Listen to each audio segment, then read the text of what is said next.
here to bring a new type of news show. New insights, new styles, and new topics every day. We are News Generation. Bringing news just for you. It's Thursday, June 25th here in Seoul. I'm Isujin, and this is News Generation. Joining us today is Chian. Happy Thursday. Have you, and also Moonju's here. Good morning. Good to have you, and both are here to speak on behalf of people in their 20s and 30s.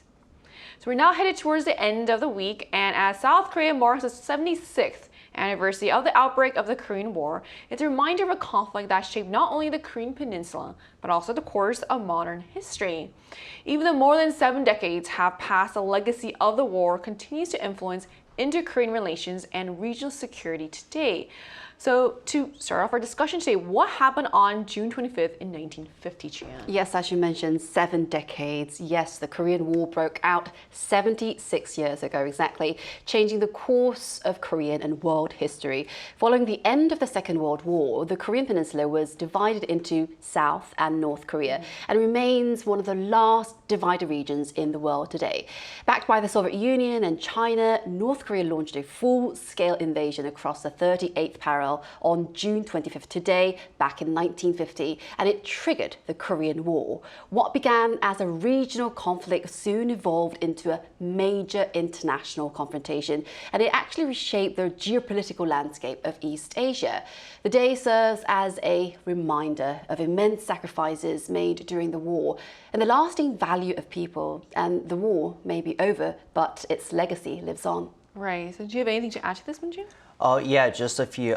Immediately following the outbreak of the Korean War, UN forces led by the United States intervened to support South Korea while China entered the conflict to support the North. It was during this war that UN Commander General Douglas MacArthur launched Operation Chromite, a surprise amphibious assault in Incheon. After 3 years of fierce combat with no decisive victor, an armistice agreement was signed between China, United States, and North Korea in 1953. So to this day, South Korea and North Korea are still remaining in the war. So today is a reminder that the Korean War wasn't just a Korean conflict, but one that involved countries from around the world. And despite the armistice, the legacy of that war is still very much felt today. And that's why we're going to talk more about this. But first, let's take a look at the screen.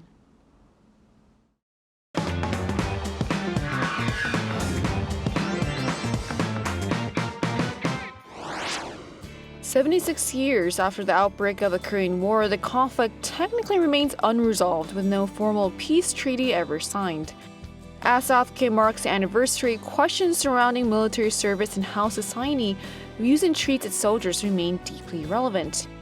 Today on News Generation, we take a closer look at South Korea's mandatory military service, public attitudes toward those in uniform, and the sacrifices made by the UN forces that fought during the Korean War. Just as we saw in the video, military service remains a defining experience for many Korean men and an important part of the national identity. So for those who are less familiar with this, how does South Korea's conscription system work? Well, as South Korea remains divided from North Korea, compulsory military service is considered an important part of this country, Korea's national defense. So most able-bodied men are required to serve for around 18 to 21 months after undergoing some medical examination, while earlier generations often served for 2 to 3 years. Following basic military training, conscripts are assigned to a range of duties across the armed forces here in Korea. While military service is mandatory for the vast majority of men, a limited number of exemptions do exist here, like Olympic medalists and certain prize-winning classical musicians. They may fulfill their obligations as arts and sports personnel, and this allows them to continue contributing to their fields, their work, after completing basic training. So this provision is actually set all out in Article 49 of the Military Service Act. For example, we have football player Son Heung-min. He was granted arts and sports personnel status after helping South Korea win gold at the 2018 Asian Games. However, only a very small number of individuals qualify for such benefits. As many K-pop fans will know, even members of BTS were not granted an exemption and completed their military service in accordance with this law. And in Korea, fame alone won't get you off the duty. Right, that's why it's such an ongoing discussion about what should be allowed and what shouldn't be, what exemptions should be allowed or not. So it is interesting that even global stars like BTS had to serve, showing just how limited those exemptions can be. And military obligations don't end with active duty, however. So what happens after soldiers complete their service, Moonju, which I feel like you'll be a great person to answer? Oh yeah, upon successfully completing mandatory service and being honorably discharged, South Korean men transition into a reserve forces. The number of years you remain in the reserve forces depends on your rank on your discharge and your total years of military service. But normally, if you discharge as a sergeant, you remain in the force for 8 years. I'm currently in my 6th year, meaning that it has been 6 years since I've discharged. I enlisted in the Air Force as an English linguist on August 30, 2018. No, August 20, sorry, on 2018, and completed my full term on June 30, 2020. So in the Air Force, every airman is assigned to a specialty. I was military police. So because my role as an interpreter, I had to be stationed alongside with the U.S. force. So I was assigned at Gwangju. Looking back, I think it was a memorable experience during occasional conversations with U.S. soldiers. And also I had a chance to participate in joint ROK U.S. military exercises, which was very interesting and which was very memorable. And so back to reserve forces. Members live their daily lives as ordinary citizens, but they are called up annually for a brief period of mandatory military training. This type of training they receive differs based on the military branch they've served in. Normally, training sessions are scheduled for the first 6 years, and they are called up to complete the missing training session in the last 2 years. Even after 8 years of reserve forces, individuals are classified as civil defense corps members until the age of 40, remaining firmly embedded in the national emergency readiness system, prepared to be mobilized in times of emergency. So I guess you'll have to also go back to do that training. Yeah, of course. Year as this well. is my last year, so I have like 2 more sessions, I think. Oh, okay. You're almost there. I'm almost here. So that means military readiness remains part of civilian life long after active duty ends, and public attitudes toward the military have also evolved over the years. So how are soldiers viewed and treated in South Korea? I don't believe that the public attitudes have changed that much, but South Korea's relationship with the military has evolved profoundly over the decades. While memories of past military rule once led some to view the armed forces with caution, service personnel are now widely respected and regarded as very important contributors to national security. And June is designated as the month of patriots and veterans, during which the country honors the sacrifices of service members through commemorative events, including Memorial Day ceremonies. And veterans also receive a range of benefits and support programs, while military personnel may not be celebrated in quite the same way as they are in the United States. They generally enjoy greater recognition and welfare benefits than their counterparts in many European countries or neighboring Japan. There is also a strong sense of connection among those who have served. Many Koreans, both young and old, often feel an instant bond connection when they discover they served in the same military unit or branch, often asking each other like this: which unit were you in? What's your number? And more recently, South Korea actually introduced a military service honor family program, which recognized families whose members have faithfully served across 3 generations. And in order to qualify this, all eligible male members of the family must have completed active military service here, and it makes it a highly respected symbol of dedication and public service. Such recognition may also come in with practical benefits, including access with military discount stores and other welfare services like facilities. There is a good store in Sadang Station, got a good discount for the families. And so military service is widely regarded not only as a duty, but also a source of pride, honor, and social respect here in Korea.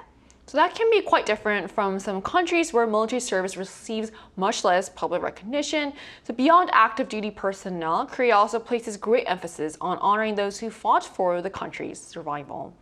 And to get a more personal and in-depth perspective on this, we're going to hear from a Korean-American dual citizen who has served in the South Korean military. And that conversation will take place right after the break, so don't go anywhere.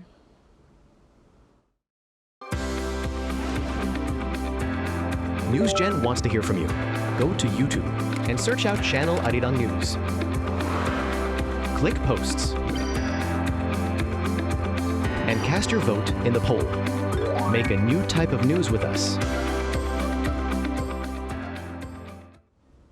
We're now joined by Yusong, a Korean-American dual citizen who completed his mandatory military service here in South Korea. So hello, thank you so much for connecting with us today. Hi, thank you. Thank you for inviting me. All right, so Yusong, can you tell us about your time in the Korean military and the role you had? Yeah, of course. So I served in the Army for about 2 years with 2 different roles. The first year was I served as the admin clerk for about 8 months, serving in the 2nd Logistics Command. And then I was transferred to a different task, serving the command for about the rest of the duty service. Well, Yusong, first of all, much respect for serving here, and we're so proud of you. Then the question will be, why did you decide to serve despite having dual citizenship? So to me, it wasn't a difficult situation for me to make a decision. It was a natural thing for me to do. So all my friends who I met in the university, they all enlisted, and then they went out to serve their duty, and so did my father. Yes, I could have renounced my citizenship and not went to the army, but back then I was still considering to live in Korea back then. So at the end, it was a no-brainer for me to make a decision. Yeah, I see. I respect your decision. Has serving Korean military changed how you view Korea and also your identity yourself? To be honest, it hasn't changed a lot because although right now I'm living abroad, Korea, I still identify myself as culturally a Korean. So I did just like everyone else would do in Korea, and yeah, I'm still a Korean. Right, and you did serve your time in the Korean Army, so I can say you're probably can say you're Korean. So yeah, thank you so much for sharing your personal insights on this. Of course, thank you. We just spoke with a Korean-American dual citizen who completed his military service in South Korea. He told us about the experience serving on active duty, why he chose to fulfill his obligation despite having dual citizenship, and how the experience shaped his sense of identity and strengthened his connection to Korea. And his story also highlights the sacrifices made by those who have defended the country throughout its history. So we also want to highlight a different type of force. So how significant was the contribution of UN forces during the Korean War, Moonju? 16 UN member nations led by the United States deployed combat troops to the Korean War in defense of the South, while, additional 5 countries, India, Sweden, Denmark, Norway, and Italy, provided vital support by dispatching medical units. After the Armistice Agreement, in fact, West Germany has also dispatched the medical units to support South Korea. As of, total number of personnel deployed, the United States dispatched the most, followed by the United Kingdom, Canada, and Turkey. Over the course of 3-year conflict, approximately 1.9 million UN personnel fought in Korea, and 40,000 making the ultimate sacrifice on the soil. To this day, the people of South Korea remain profoundly grateful to the UN veterans and the fallen heroes who served. And that's truly a remarkable legacy, and one many Koreans still feel deeply grateful for today. And that sense of gratitude is reflected in how South Korea continues to honor those who serve. So how does the government recognize and remember U.S. veterans? Yes, individuals and also the government respect the UN veterans. Of course, South Korea honors UN veterans in a variety of ways, from recovering the remains of fallen service members to preserving their stories for future generations. South Korea continues its efforts to recover the remains of service members who are still listed as missing in action from the Korean War. And the aim is to identify them and, where possible, possible, return them to their families or home countries. The country is also home to the world's only United Nations Memorial Cemetery, which is located in Busan, where UN personnel who lost their lives during the Korean War are laid to rest. And government officials and researchers continue to document the stories, write the stories of overseas veterans who fought in the war. And this actually preserved their expectations, their experiences, that is, for future generations, and is good for education as well. The South Korean government also works closely with the 22 nations that contributed troops or medical support during the war. And this was commemorative. They hold lots of memory and events, that is, and education programs in order to preserve their shared history with many people. So these efforts reflect South Korea's determination to honor their sacrifice and ensure that their service is never forgotten. Their courage continues to inspire future generations. Absolutely. And it is quite touching to see that those efforts go beyond ceremonies and extend to preserving personal stories and bringing closure to families. The appreciation for their sacrifice is also visible in South Korea's diplomacy and outreach abroad. So can you tell us more about how else South Korea shows gratitude to Korean War veterans overseas, Minju? Yeah, of course. During the overseas states visits, South Korean presidents frequently host appreciation events for local Korean War veterans and personally visit regional memorials to pay a silent tribute. In addition, there is a program called Revisit Korea program for UN veterans that has been taking place since 1975. Also, Korean government is also having a tight bondage with those countries that have been helping South Korea during the Korean War. For instance, Turkey is one of the